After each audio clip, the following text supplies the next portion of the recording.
നെഹ്റു ഒപ്പിട്ട നദീജല കരാർ പരിപൂർണമായിട്ടും റദ്ദാക്കി മോദി സർക്കാർ പുതിയ കാൽവയ്പ് നടത്തിയിരിക്കുകയാണ്. അന്ന് നമ്മളെല്ലാവരും കരുതിയിരുന്നത് പോലെ ഓപ്പറേഷൻ സിന്ദൂറിന് മുന്നോടിയായി തന്നെ ഈ പഹൽഗാമിലെ ആക്രമണം കഴിഞ്ഞ് മണിക്കൂറുകൾക്കുള്ളിൽ മോദി സർക്കാർ അതിനുള്ള തീരുമാനമെടുത്തു. ഇനി നദീജലം പാകിസ്ഥാനുമായിട്ട് പങ്കിടില്ല. ഇന്ത്യയിലേക്ക് ഭീകരവാദം ഭാരതത്തെ 1000 കഷ്ണങ്ങളാക്കി മുറിച്ച് ചോരപ്പുഴ ഒഴുക്കി കഷ്ണം കഷ്ണമാക്കാൻ തുക്കടെ തുക്കടെ ആക്കാൻ സർവ പിന്തുണയും നൽകി, ഭീകരർക്ക് സർവ പിന്തുണയും നൽകി പ്രവർത്തിക്കുന്ന പാക് ഭരണകൂടത്തിനും പാകിസ്ഥാൻ എന്ന രാഷ്ട്രത്തിനും അവിടുത്തെ ജനങ്ങൾക്കും വേണ്ടി ഇനി ഈ നദീജലം പങ്കിടുന്ന പരിപാടി ഇല്ല എന്ന് മോദി സർക്കാർ അന്ന് തന്നെ തീരുമാനിച്ചു. ഇതിനു മുമ്പ് അറിയാം, പുൽവാമയിലും പത്താൻകോട്ടിലും ഒക്കെ നടന്ന ഭീകരാക്രമണങ്ങളും അതിന് നമ്മൾ നൽകിയ മറുപടിയും, ഉറിയിലെ സർജിക്കൽ സ്ട്രൈക്കും അതുപോലെ ബലാക്കോട്ടിൽ നമ്മൾ നടത്തിയ എയർ സർജിക്കൽ സ്ട്രൈക്കും ഒക്കെ ലോകത്തിന് അറിവുള്ളതാണ്. അന്നൊക്കെ നമ്മൾ ഈ ചെറിയ സത്യം പറഞ്ഞാൽ അതൊക്കെ ചെറിയ തിരിച്ചടികളാണ്.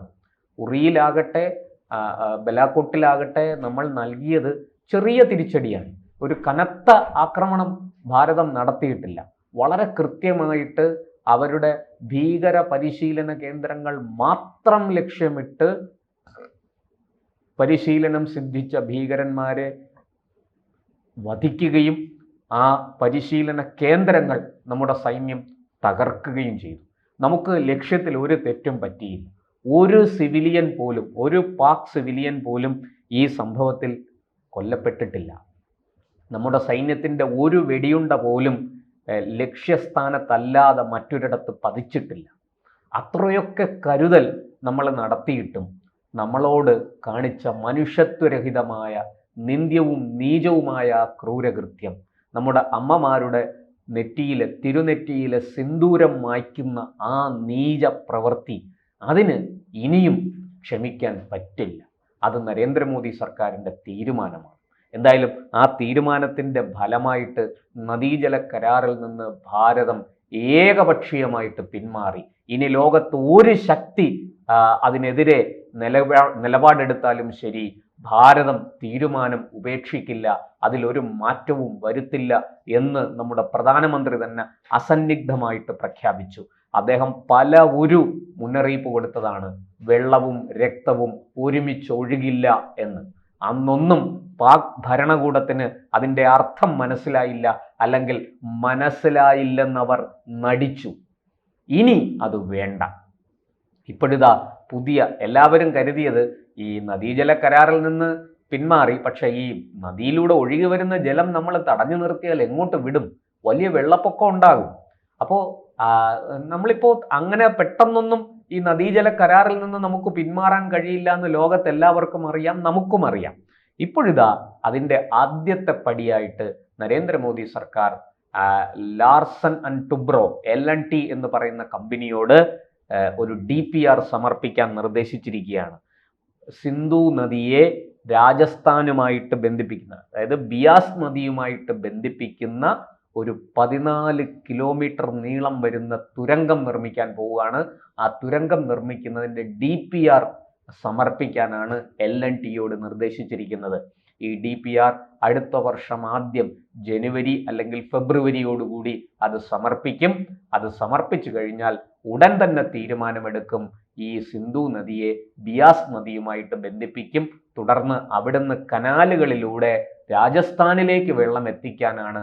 അത് ഈ സിന്ധു നദി മാത്രമല്ല, രവി, സത്ലജ് തുടങ്ങിയ നദികളുടെയൊക്കെ വെള്ളം ഇത്തരത്തിൽ പാകിസ്ഥാനിലേക്ക് ഒഴുകുന്ന ജലം തടഞ്ഞു നിർത്തി അണകെട്ടി അത് ഇങ്ങോട്ട് കനാലിലേക്ക് തിരിച്ചുവിട്ട് മരുഭൂമിയായിരിക്കുന്ന രാജസ്ഥാനിൽ വെള്ളം വളരെ കുറവാണ്, നമുക്കറിയാം.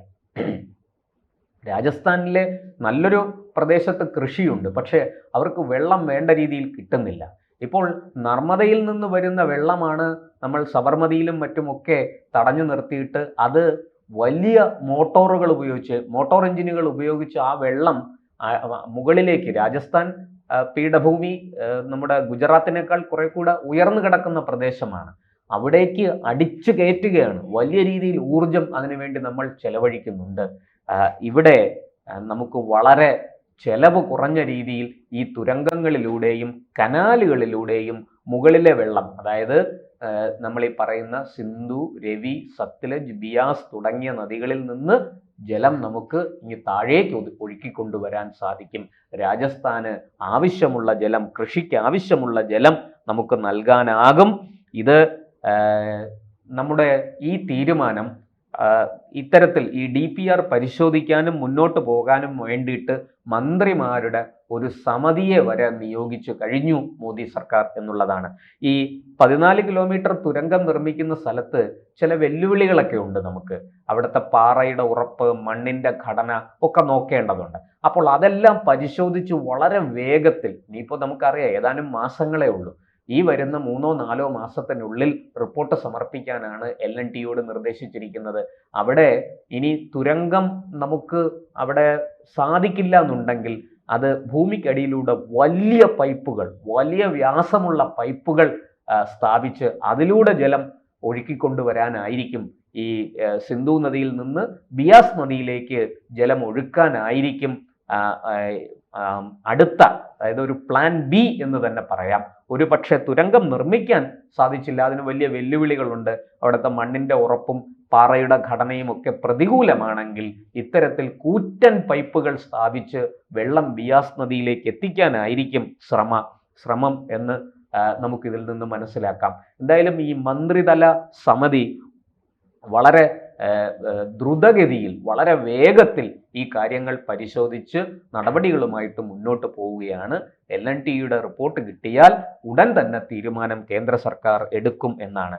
ഈ 14 കിലോമീറ്റർ തുരങ്കം നിർമ്മിക്കാൻ മാത്രം ഏതാണ്ട് 5000 കോടി രൂപ വേണ്ടിവരുമെന്നാണ് ഒരു ഏകദേശ വിലയിരുത്തൽ.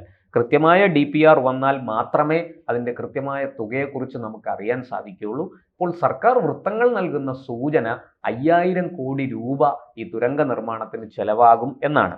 എന്തായാലും ഈ നദീജലം രാജസ്ഥാനിലെ ഇന്ദിരാഗാന്ധി കനാൽ, അവിടെ ഒരു കനാൽ ഉണ്ടാക്കിയിട്ടുണ്ട്. ആ ഇന്ദിരാഗാന്ധി കനാലിലേക്ക് കൊണ്ടുവരാനാണ് ആലോചിക്കുന്നത്. അങ്ങനെ ഇന്ദിരാഗാന്ധി കനാലിലേക്ക് അത് കൊണ്ടുവന്നാൽ രാജസ്ഥാനിലെ കൂടുതൽ പ്രദേശങ്ങളെ ഫലഭൂയിഷ്ടമാക്കാം എന്നാണ് കേന്ദ്ര സർക്കാരിൻ്റെ കണക്കുകൂട്ടൽ. കൃഷിക്ക് വലിയ പ്രാധാന്യമുള്ളൊരു സ്ഥലമാണ്. അതുകൊണ്ട് തന്നെ വലിയ രീതിയിൽ അവിടെ ജലത്തിൻ്റെ ആവശ്യമുണ്ട്. ഇനി ഇത് മാത്രമല്ല, ജമ്മു കാശ്മീർ, പഞ്ചാബ്, ഡൽഹി, ഹരിയാന തുടങ്ങിയ സംസ്ഥാനങ്ങളിലേക്കും ഈ വരുന്ന ഈ മാർഗത്തിൽ നിന്ന് തന്നെ വെള്ളം കൊടുക്കാൻ നമുക്ക് ഈ മാർഗത്തെ ഉപയോഗിച്ച് വെള്ളം ഈ പറഞ്ഞ സംസ്ഥാനങ്ങൾക്ക് കൂടി, ഇത് അയൽ സംസ്ഥാനങ്ങളാണ് പലതും, ആ സംസ്ഥാനങ്ങളിലേക്ക് കൂടി വെള്ളം എത്തിക്കാൻ സാധിക്കും. ഡൽഹിയിലും മറ്റും കുടിവെള്ളക്ഷാമം ഇനി ഉണ്ടാകില്ല. ഈ ടാങ്കറുകളിൽ കുടിവെള്ളം എത്തിക്കുന്ന ആ ഒരു പദ്ധതി നമുക്ക് അവസാനിപ്പിക്കാൻ കഴിയും. എല്ലാ വീടുകളിലും വാട്ടർ അതോറിറ്റിയുടെ പൈപ്പ് ഉപയോഗിച്ച് ആ പൈപ്പുകളിലൂടെ തന്നെ വെള്ളം എത്തിക്കാൻ സാധിക്കുന്ന തരത്തിലേക്ക് ഇത് ഈ ചിനാബ് നദി, രവി, ബിയാസ്, സത്ലജ് ഇങ്ങനെ ഒരു വ്യവസ്ഥയാണ് അവർ ഉദ്ദേശിക്കുന്നത്. അതിൻ്റെ കൂടെ ഈ സിന്ധു നദി കൂടെ, അതിൽ നിന്നുള്ള വെള്ളം കൂടി ഇങ്ങോട്ടേക്ക് രാജസ്ഥാനിലേക്ക് ഒഴുക്കുമ്പോൾ അത് വലിയ മാറ്റങ്ങൾ, നമ്മുടെ ജലസേചന മേഖലയിൽ വലിയ മാറ്റങ്ങൾ അത് വരുത്തുമെന്ന് തീർച്ചയാണ്. എന്തായാലും കേന്ദ്ര സർക്കാർ പറഞ്ഞത് വെറുതെയല്ല, വീൺവാക്കല്ല മോദി പറഞ്ഞത്.